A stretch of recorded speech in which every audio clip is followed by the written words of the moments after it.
Hi dears, അപ്പോൾ ഇന്നത്തെ എൻ്റെ റെസിപ്പി എന്ന് പറഞ്ഞാൽ ഒരു അടിപൊളി പുഡിങ്ങിൻ്റെ വീഡിയോ ആണ് കേട്ടോ. അപ്പോൾ എന്തായാലും ഈ ചൂടിന് ഇപ്പം നല്ല ചൂടാണ് ഇവിടെയൊക്കെ. അപ്പോൾ ചൂടിന് ഏതായാലും നമുക്ക് ആസ്വദിച്ച് കഴിക്കാൻ പറ്റിയ ഒരു കിടുക്കൻ പുഡിങ് പറഞ്ഞതുപോലെ തന്നെ 5 മിനിറ്റിൻ്റെ പ്രിപ്പറേഷൻ ടൈമിങ്ങേ എടുക്കുള്ളൂ കേട്ടോ.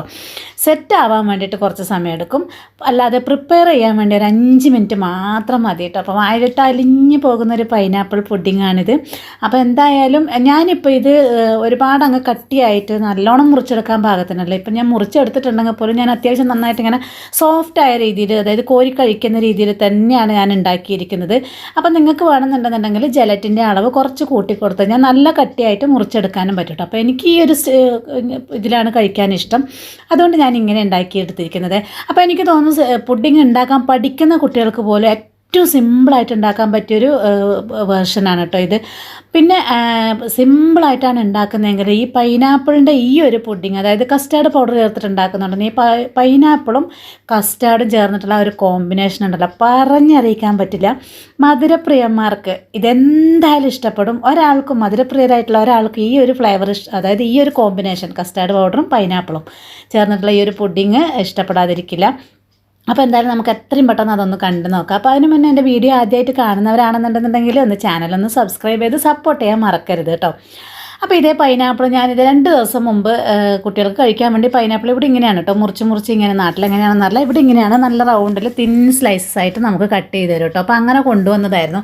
അപ്പോൾ അത് കുറച്ച് അധികം ഉണ്ടായിരുന്നപ്പോൾ ഞാൻ അതിൽ നിന്ന് കുറച്ചൊരു 10 പീസോളം ഞാൻ മാറ്റി വെച്ചിരിക്കുകയാണ് കേട്ടോ.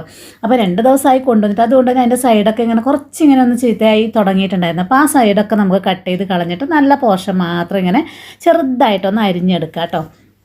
അപ്പോൾ ഈ പൈനാപ്പിൾ ഇതിപ്പം നല്ല നേരിയ സ്ലൈസസ് ആയിട്ടാണ് അവർ അരിഞ്ഞ് തന്നിരിക്കുന്നത് തന്നെ. അപ്പോൾ അതുകൊണ്ട് തന്നെ ഞാൻ ഇങ്ങനെ അരിയുമ്പോൾ ചെറിയ പീസായിട്ട് തന്നെ കിട്ടുന്നുണ്ട്. അപ്പോൾ മാക്സിമം നിങ്ങൾ ചെറിയ പീസ് തന്നെ ആക്കി എടുക്കാൻ നോക്കുക. നമ്മൾ ചെറുതായിട്ടൊന്ന് ഇത് പഞ്ചസാര ചേർത്ത് ഒന്ന് സോഫ്റ്റ് ആക്കി എടുക്കുന്നുണ്ട്.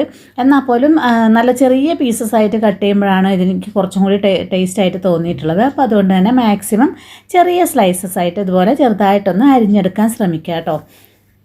അപ്പോൾ ഞാനിതെല്ലാം കൂടി ഒന്ന് അരിഞ്ഞെടുത്തിട്ട് വരട്ടെ.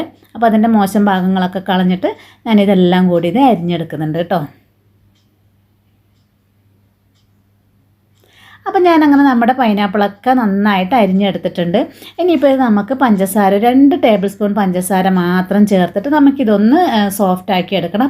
പൈനാപ്പിളിലെ ആ ഒരു പുളിപ്പ്, ചെറിയൊരു പുളിപ്പ് ഉണ്ടാവുമല്ലോ, അപ്പോൾ ആ പുളിപ്പ് നമ്മളൊന്ന്, അതായത് പൈനാപ്പിൾ ഇത് വെച്ചിട്ടുള്ള എന്ത് റെസിപ്പി നമ്മൾ ചെയ്യുന്ന സമയത്ത്, കേക്ക് ആണെങ്കിലും എന്ത് ചെയ്യുമ്പോഴും ഇങ്ങനെ പഞ്ചസാര ഇട്ടിട്ട് ജസ്റ്റ് ഒന്ന് വേവിച്ചെടുത്തിട്ടില്ലെങ്കിൽ നമ്മുടെ ആ ഡിഷിനകത്ത് പുളി നന്നായിട്ട് അറിയും. ഇപ്പം നല്ല മധുരമാണെങ്കിൽ പോലും ആ ഡിഷ് റെഡിയായി കഴിയുമ്പം പുളി നന്നായിട്ട് അറിയും. അപ്പോൾ ആ ഒരു പുളി മാറ്റിയെടുക്കാൻ വേണ്ടിയിട്ടാണ് നമ്മളിങ്ങനെ പഞ്ചസാര ചേർത്ത് ചെറുതായിട്ടൊന്നിങ്ങനെ വേവിച്ചെടുക്കുന്നത്. അപ്പോൾ ആ പൈനാപ്പിളിൻ്റെ പുളിയൊന്ന് മാറിക്കിട്ടും കേട്ടോ. അപ്പോൾ ഇത് 2 ടേബിൾ സ്പൂൺ പഞ്ചസാര മാത്രമേ ഞാൻ ചേർത്ത് കൊടുത്തിട്ടുള്ളൂ. വെള്ളമൊന്നും ചേർക്കാതെ പഞ്ചസാര അലിഞ്ഞ് ആ പഞ്ചസാരയിലുള്ള വെള്ളവും പൈനാപ്പിളിലുള്ള വെള്ളവും ചേർന്ന് നമുക്കിത് 2 മിനിറ്റ് ഒന്ന് വേവിച്ചെടുക്കാം. ഒരുപാട് നേരമൊന്നും വേവണ്ട, 2 മിനിറ്റ് മതിയാവും കേട്ടോ. അപ്പോൾ അത് ചൂടാകുമ്പോഴേക്കും തന്നെ പഞ്ചസാരയിലെ വെള്ളമൊക്കെ അലിഞ്ഞ് വന്നിട്ടുണ്ട്. ഇനി പൈനാപ്പിളിൻ്റെ വെള്ളവും കൂടി ചേർന്ന് നമുക്കത് നന്നായിട്ടൊന്ന് സോഫ്റ്റായി കിട്ടുന്നത് വരെ കുറച്ച് നേരം ഒന്ന് വേവിക്കാം കേട്ടോ. അപ്പോൾ ഒരു 2-3 മിനിറ്റ് മാത്രം മതി, ഒരുപാട് നേരമൊന്നും ഇട്ട് വേവിക്കണ്ട. നമുക്ക് ആ നേരം കൊണ്ട് തന്നെ നമ്മുടെ പുഡിങ്ങിൻ്റെ ബാക്കി പരിപാടി നമുക്ക് നോക്കാം. അപ്പോൾ അതുകൊണ്ട് ഞാൻ പറഞ്ഞത് വെറും 5 മിനിറ്റ് കൊണ്ട് തന്നെ നമുക്കിത് പ്രിപ്പയർ ചെയ്ത് കഴിയും. പിന്നെ സെറ്റ് ആവാനുള്ള സമയം എടുക്കുള്ളൂ കേട്ടോ. അപ്പം അത് അവിടെ നിന്ന് ആവുന്ന സമയം കൊണ്ട് ഞാൻ ആദ്യം തന്നെ ഇത് ജലറ്റിൻ മിക്സ് ഒന്ന് കുതിർത്ത് വെക്കുന്നുണ്ട്. അപ്പോൾ ഞാനിപ്പോൾ 1 ടേബിൾ സ്പൂണേ ചേർക്കുന്നത്, ഇത് 1/2 ടേബിൾ സ്പൂണിൻ്റെ സ്പൂണാണ്, 1 ടേബിൾ സ്പൂണേ ചേർക്കുന്നുള്ളൂ. അപ്പോൾ ഞാൻ വെച്ച് കഴിഞ്ഞാൽ ഒരുപാട് തിക്കായിട്ട് നല്ല കട്ടിയിൽ മുറിച്ചെടുക്കേണ്ട പാകത്തിനല്ല, അല്പം സോഫ്റ്റായിട്ട് ഉള്ള പുഡിങ് ആക്കാൻ വേണ്ടിയിട്ടാണ്. അപ്പോൾ നിങ്ങൾ നല്ല കട്ടിയിൽ മുറിച്ചെടുക്കണമെങ്കിൽ 1.5 ടേബിൾ സ്പൂൺ വരെ ചേർത്ത് കൊടുക്കുക കേട്ടോ. ജലറ്റിൻ ഞാൻ നല്ല തിളച്ച വെള്ളം ഒഴിച്ച് കൊടുത്തിട്ടുണ്ട്. അതൊരു 5 മിനിറ്റ് അത് അവിടെ നിൽക്കുമ്പോഴേക്കും നമ്മുടെ ബാക്കി കാര്യങ്ങൾ നമുക്ക് റെഡിയാക്കാം കേട്ടോ. അപ്പോൾ ഇത് ആ നേരം കൊണ്ട് തന്നെ നമ്മുടെ പൈനാപ്പിളോട് നന്നായിട്ട് വെള്ളമൊക്കെ, പഞ്ചസാരയൊക്കെ നന്നായി അലിഞ്ഞ് വെള്ളമൊക്കെ വന്ന് അത് തിളക്കാൻ തുടങ്ങിയിട്ടുണ്ട്. 2 മിനിറ്റ് അത് അവിടെ ഒന്ന് ആവട്ടെ. അപ്പോൾ ഞാൻ ആ സമയം കൊണ്ട് തന്നെ നമുക്ക് ഒട്ടും സമയം കളയണ്ട, അത് അടുത്ത സ്റ്റൗവിലേക്ക് മാറ്റിയിട്ട് നമുക്കൊരു 1/2 ലിറ്റർ പാല്, 500 മില്ലി പാല്, അതിലാണ് ഞാൻ ഈ പുഡിങ് ഉണ്ടാക്കുന്നത്. അപ്പോൾ 1/2 ലിറ്റർ പാല് ഞാനിത് ഒന്ന് തിളപ്പിച്ചെടുക്കാൻ പോവുകയാണ്. അപ്പോൾ നമുക്ക് ആ പൈനാപ്പിൾ അപ്പുറത്തുനിന്നാവുന്ന സമയം കൊണ്ട് തന്നെ നമ്മുടെ പാലിപ്പുറത്ത് നമുക്ക് തിളപ്പിച്ചെടുക്കാം കേട്ടോ. അപ്പോൾ ഇടയ്ക്ക് പൈനാപ്പിളൊന്ന് ഇളക്കി കൊടുക്കാൻ മറക്കരുത്. ഇനി ഈ പാലിനകത്തോട്ടേക്ക് നമുക്ക് കുറച്ച് പഞ്ചസാര, അതായത് നമ്മുടെ പുഡിങ്ങിൻ്റെ മധുരത്തിന് ആവശ്യമായ പഞ്ചസാര ഞാനിപ്പോൾ 6 ടേബിൾ സ്പൂണാണ് ഇവിടെ ചേർത്ത് കൊടുത്തിരിക്കുന്നത്.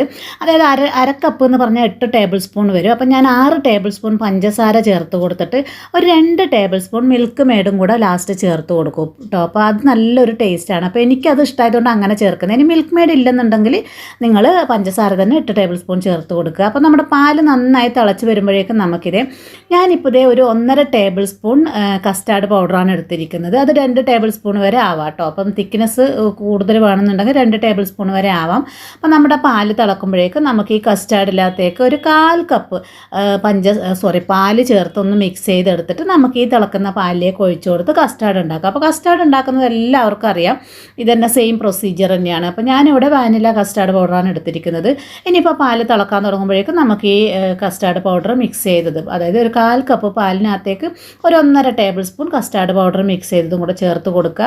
കസ്റ്റാർഡ് പൗഡർ ചേർത്ത് കൊടുക്കുമ്പോൾ തന്നെ നമ്മുടെ പാല് നന്നായിട്ട് തിക്കായി കിട്ടും കേട്ടോ. അപ്പോൾ നമുക്ക് ഇതിനകത്തോട്ടേക്ക് ഇനിയിപ്പോൾ നമുക്ക് നമ്മുടെ മിൽക്ക് മെയ്ഡ് ചേർത്ത് കൊടുക്കാനുണ്ട്.